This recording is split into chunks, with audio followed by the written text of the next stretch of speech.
Several years back, I was invited to Coimbatore to speak to the students of Chartered Accountancy for a subject called Mercantile Law.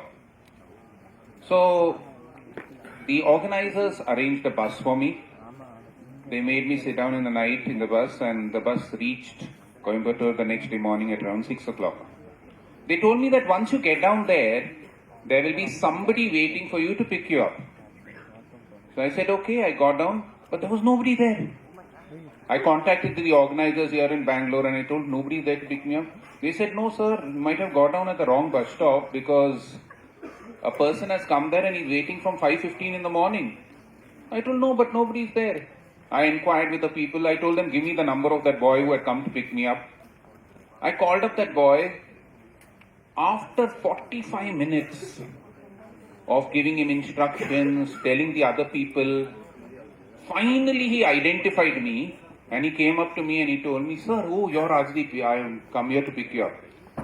Now, while we were there on the way to the lodge of Coimbatore, I asked him a simple question. I asked him, see, I am visually impaired, I cannot see, so I couldn't make out where you were. But you can see, right? So for the past 50 minutes, we were all looking around for you and you could not identify me. How's this? This is very strange, isn't it? He told, no sir, they told me a blind person is coming. So I thought a person with black spectacles, white cane, sorry demeanor will be there. How do I know blind people are so handsome, charming, whatever? Now that was a micro decision taken by that individual where he made a subconscious assumption about me. That's why they say when you assume, A-S-S-U-M-E, you make an ass of you and me. But in case we want to make a difference in this world today, what are those conscious decisions which we can take, which can make a universal impact? What are those conscious decisions we can take?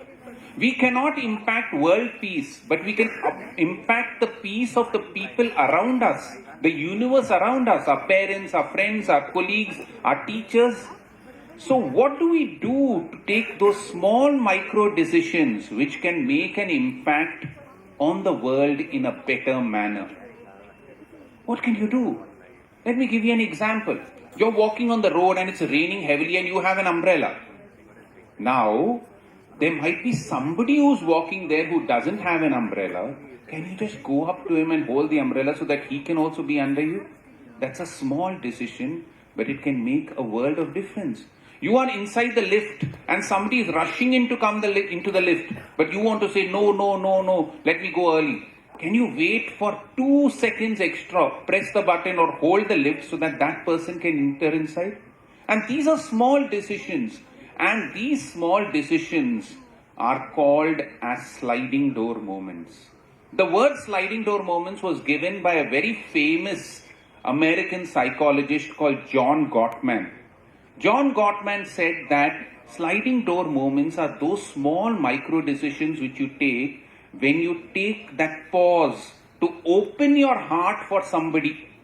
When you take that small little pause where you open your heart for somebody, you give a little attention to somebody. And when you give that little attention to somebody, that can make a world of difference. That's the impact you can create. For example, you're sending some useless WhatsApp messages in the morning to somebody. And your friend comes up to you and asks you, hey, I want to tell you something. Hey, you tell him, hey, shut up, man. What have you done? You've closed the sliding door moment. You've closed the sliding door of your heart. But if you just keep that mobile aside and look at him and smile at him and tell me, what can I do? You open your heart to him at that particular moment. You're going with your friend or colleague or with anybody else or your family member in a car. And that person says, hey, look at that beautiful thing over there. Such a beautiful arrangement of flowers. And you say, shut up, I'm driving on the road. Don't you know Bangalore traffic? What do? You shut the door at that particular point of time. If you can take your car to the side, smile and say, let's look at it together.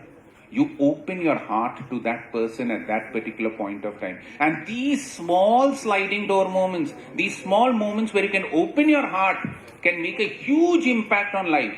So today I'm going to tell you about 3 E's. three ways in which you can create those micro decisions which can make a difference to somebody's life. The first one is emotional responsiveness. Can you be a little more emotionally responsible? We are all the time thinking only from our head. All the time we are rationally thinking, we have to do this, we have to do this. We have become artificially intelligent but naturally stupid. We are actually closing the door of our heart. There's a beautiful saying which says you have to fall in love. Why? You fall from your head to your heart so that your heart opens. In the Buddhist philosophy, there's a beautiful saying, Om Mani Padme Hum, where you go from the pearl of the head to the lotus of the heart. And can you just do that? I'll give you an example. I'll give you two examples. When I was young, I was chosen for a drama in my school. And I had to perform the role of a priest. And I had to describe heaven and hell. So my teacher told me, Rajdeep, when you're describing heaven, you should have that feeling, You should laugh, you should smile, you should get that ecstasy in your face so that everybody feels that it is heaven. So I said, yes, ma'am. Then I told, what about when I'm describing hell? She looked at my face closely and she said, Rajdeep, your normal expression is good enough. And I don't know if she was emotionally responsive, but you don't have to be like that teacher. Can we be a little more emotionally responsive?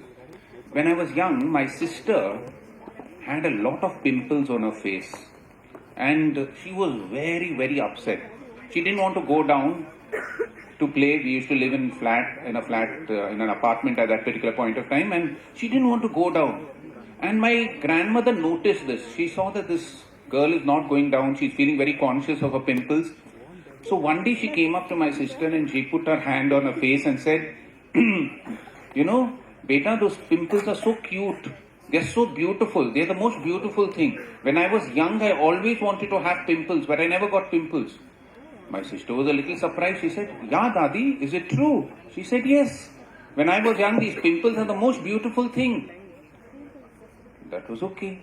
After that, my sister wore those pimples as a badge of honor. She used to go down, play, have fun. One day she came up to my grandmother and she told her, Dadi, you told me pimples are the most beautiful thing, but they are not the most beautiful thing. My grandmother caught her head. She told, might be somebody's poisoned her. She said, yeah, pimples are the most beautiful thing. What is more beautiful than pimples? My sister touched my grandmother's face and said, wrinkles. And that, I think so, is emotional responsiveness. Can you drop to the heart? Can you not always only think rationally?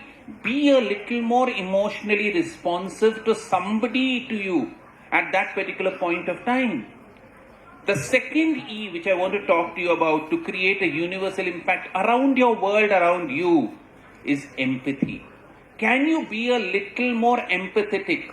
What is empathy? Everybody tells, if you want to be empathetic, you have to put yourself in another person's shoes.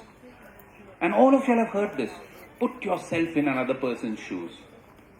But remember one thing. If you want to put yourself in another person's shoes, you have to remove your own shoes. You have to stop judging. You have to stop judging. Oh, this person is like that. This person is from that background. This person is from this culture. This person is from that state. This person is from that religion. No. As human beings, we all belong to one race. And can we be a little more empathetic by putting ourselves in the other person's shoes, by removing our own shoes, removing our own spectacles of judgment? When I had lost my eyesight and I was in college, I was doing my second PUC, I had taken a subject called statistics. And in statistics, in second PUC, we had a topic called normal distribution. I don't know if you all have heard of this. Normal distribution is a bell-shaped curve. For all those students who don't know, there's a bell-shaped curve, it's a normal distribution. I couldn't understand because I couldn't see. So all the teachers told me, Rajdeep, if you leave that topic, doesn't matter. You can leave it in choice. You can do the other topics. But there was one teacher, Dr. Vignesh. He told me, Rajdeep, you come to the staff room, I'll explain to you what is this normal distribution. So I went to the staff room. And you know what Dr. Vignesh did? Empathy. He put a towel on his head from the left side to the right side and he made me touch it like this. And he said, Rajdeep, this is the normal distribution. He made me touch his nose and he said, this is the mean, median and mode. That day, the entire fear of my understanding statistics was removed.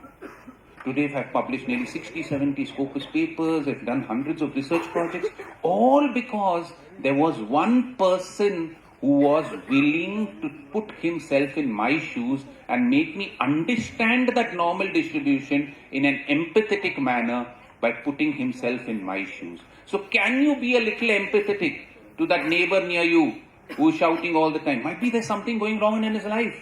Might be to that friend of yours who's sulking. Might be there's something going wrong. Can you be a little empathetic today? And let's go to the third E.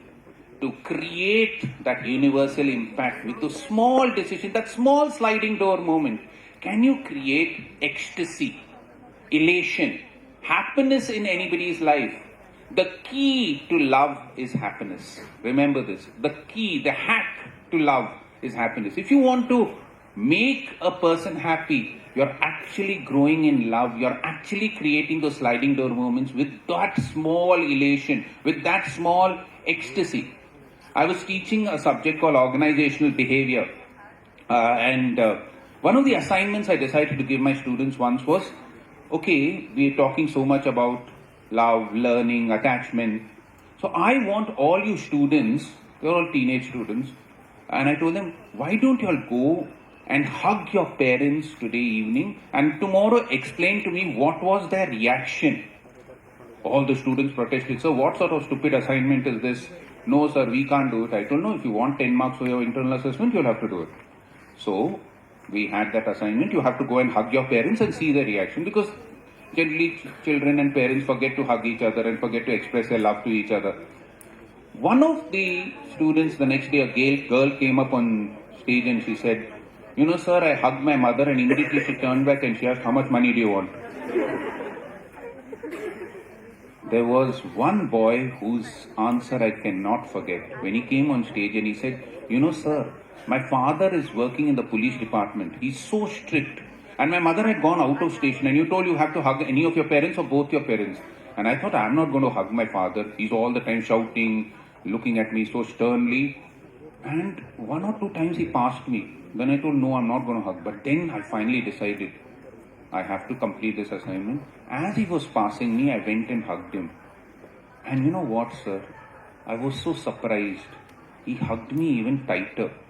And as he was releasing me, there were a few tears which were coming down his eyes. So the only regret which I have, sir, is that that moment will never repeat again. And that is your elation. You're giving that moment of happiness to somebody. Your dad by hugging him. Your mom by telling her how she's so good to you. Can you create that moment? I had gone to Kolkata for a seminar, national seminar by the Institute of Company Secretaries. And that time my son Pratyush was very young. And in the second day, I got a message from him. And I was shocked by reading the message. But it created so much happiness in me. It read, you are the best daddy in my whole family. And I was very confused. I thought I was the only daddy in his whole family. I immediately rushed back to Bangalore. Thank God nothing had happened. But those small moments can create happiness. Can you create those small happiness moments for somebody in your life today? Can you go home today and give something to your mother which she loves the most? Might be a rose. Can you go to your friend and host a surprise party for him? Can you do something? During the coronavirus time, I remember I was taking classes online and there was this boy. I asked him, what are you gifting to your girlfriend for Valentine's Day? He said, sir, I'm gifting a Bluetooth jacket. And after the Valentine's Day, I asked that girl, what was this Bluetooth jacket? She said, I was so happy, sir. You know, this Bluetooth jacket is from H&M. It's a jacket with those wires and with those. So anytime he wanted to hug me, he just sends me an SMS and it'll go and hug me. It created so much happiness to him. I think so they'll soon get married. I don't know what happened.